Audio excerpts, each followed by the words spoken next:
In the past 2 months, the Chinese government has reminded the world just how an authoritarian communist state operates. In July, President Xi announced he had replaced the PRC's foreign minister after the official hadn't been seen in public in a month. Then the senior official responsible for the PLA Strategic Missile Force, who hadn't been seen for even longer, was replaced. And then the Chinese defense minister went missing for weeks before Beijing announced he'd been fired and detained for investigation. The purge of senior leaders, growing economic volatility, bellicose foreign policy, these are concerning developments in a country with a reputation for repression at home and belligerence abroad.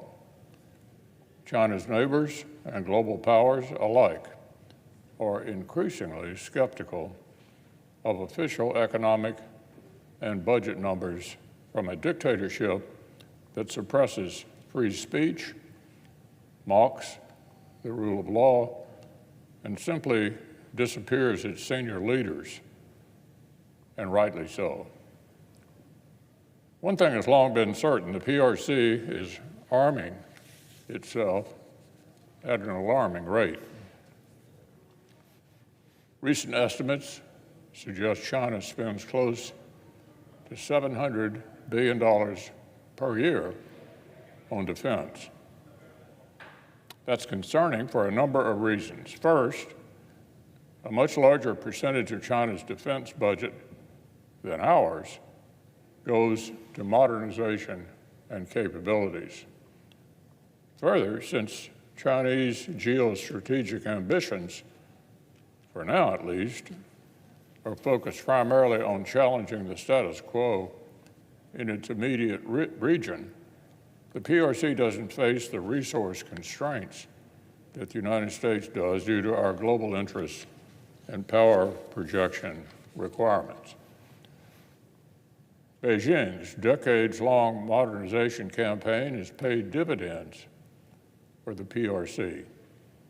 Just last week, the Wall Street Journal detailed the significant progress China has made in testing and fielding hypersonic weapons, and how such efforts have outpaced those of our own country.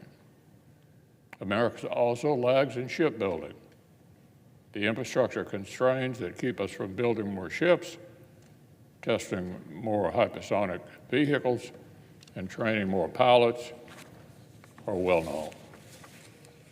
But the cold truth is that China, which has a shipbuilding capacity more than 200 times that of the United States, is set to reach 400 ships in 2 years, while the U.S. Navy is aiming for 350 ships, listen to this, by 2045.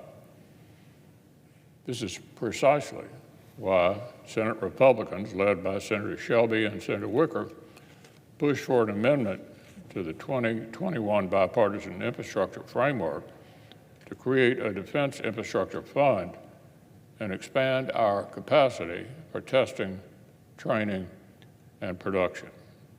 Unfortunately, the Democratic leader did not allow this amendment to receive a vote.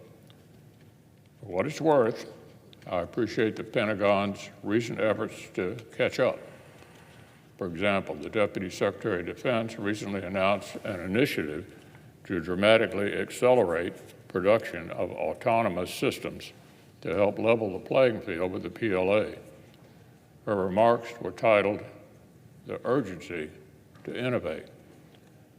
But closing the gap with China and outcompeting our biggest strategic adversary will require more than innovation theater or speeches about revolutions in military affairs. Real progress will require real investments in long-range strike capabilities, real expansion of our defense production capacity, real defense technology cooperation with our closest allies, who increasingly share our concerns about the PLA. The conflict in Ukraine has finally motivated efforts in America, Europe, and Asia to invest in our defense industrial bases. But if we truly take competition with the PRC seriously, there's a lot more that needs to be done. AUKUS, our technology sharing partnership with Australia and the United Kingdom, is a step in the right direction. In fact, it will hopefully serve as a model for expanding defense cooperation with other allies, but these efforts cannot come at the expense of properly funding America's own requirements for crucial systems like attack submarines.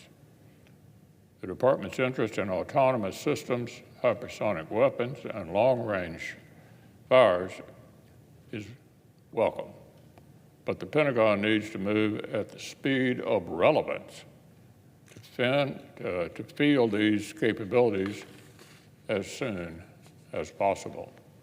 And the Biden administration needs to stop sending Congress defense budget requests that cut funding after inflation and start prioritizing serious investments in the weapons that we actually need.